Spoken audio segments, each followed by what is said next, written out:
अस्सलामुअलैकुम। उम्मीद करती हूँ आप सब लोग खैरियत से होंगे। आज हम बात करेंगे ज़कात के मौजू पर। इस्लाम के 5 पिलर होते हैं। नंबर 1 तौहीद, नंबर 2 नमाज, नंबर 3 रोज़ा, नंबर 4 ज़कात, नंबर 5 हज। शुरू के जो 3 है ना, तौहीद, नमाज, रोज़ा, ये हर मोमिन इंसान पर फ़र्ज़ हैं। ज़कात जो साहिब निसाब है उस पर फ़र्ज़ है। हज जो इतनी माल की मकदार रखता हो जिससे हज किया जा सके उस पर हज फ़र्ज़ है।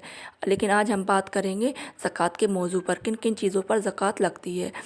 माल तजारत पर ज़कात लगती है, सोना चांदी के ज़ेवर पर ज़कात लगती है, और ऐसा प्लॉट जो बेचने की नीयत से लिया हो उस पर ज़कात लगती है, और ऐसा कोई सामान जिस पर 1 साल गुज़र गया हो, जो इस्तेमाल से ज़्यादा हो और 1 साल गुज़र गया हो तो उस पर भी ज़कात लगती है।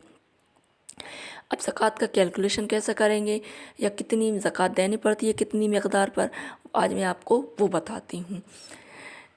जितना भी अपने पास माल है, सोना चांदी के ज़ेवर की आज की कीमत के हिसाब से उसका रेट निकाल लेंगे, जितना कैश है उसको भी टोटल कर लेंगे, या जितने का प्लॉट ख़रीदा है उसकी कीमत, जितनी भी कीमत की चीज़ है आपके पास उसका 40वां हिस्सा आपको ज़कात में देना पड़ेगा, या यूँ कह दीजिए कि 2.5% आपको उसका ज़कात में देना पड़ेगा। अगर किसी शख्स के पास 35,000 की रकम या ज़ेवर है तो उस पर ज़कात लगेगी।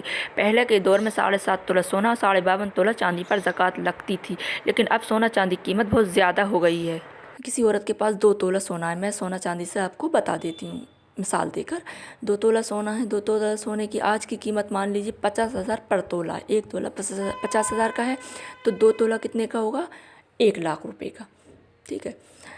और यही मान लीजिए कि किसी औरत के पास उसी औरत के पास आधा किलो चांदी भी है, तो आधा किलो चांदी की कीमत कितनी होगी, 80,000 के रेट के हिसाब से आधा किलो चांदी की कीमत 40,000 होगी। इसी में 40,000 ऐड कर देते हैं तो कितना हो गया, 1,40,000। तो इसका 2.5% कैसे निकालेंगे अपन। पूरे साल में आप एक दिन मुकर्रर कर लीजिए, उसी दिन आप हर साल हिसाब लगाएं अपनी ज़कात का।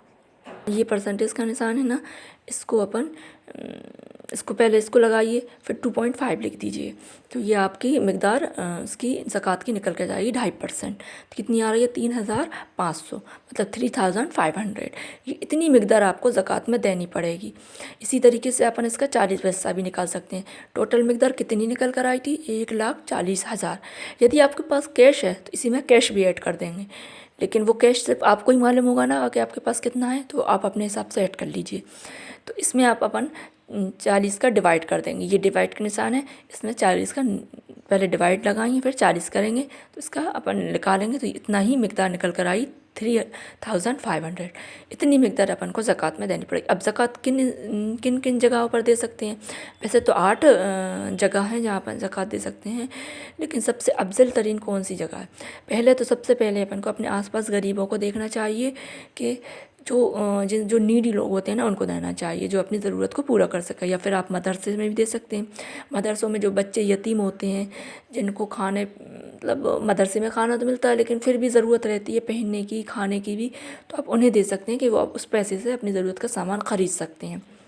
ज़कात का मतलब ये होता है कि उतने पैसे का मालिक आप जिसको दे रहे हैं ना उसको मालिक बनाएं उतने पैसे का।